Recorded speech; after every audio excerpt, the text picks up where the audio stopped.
FORA.tv. The world is thinking.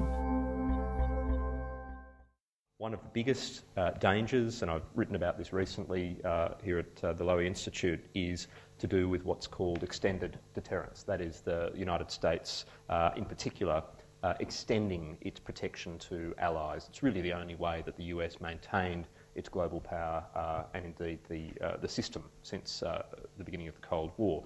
Japan in particular, and some allies in Europe, Turkey as well, South Korea, these are all countries, and Australia I should add, these are all countries that base their defence policy in large part on the fact that they don't need nuclear weapons. They've got the US as a last resort.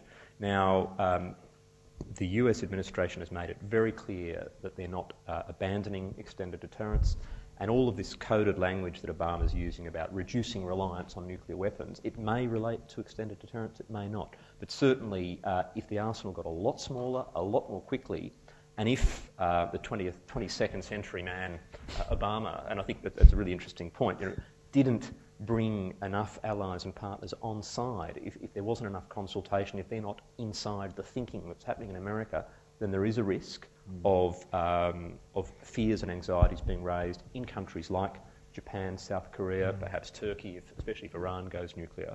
So I don't want to overstate this. I don't think Japan's going nuclear anytime soon, but that would be my main concern.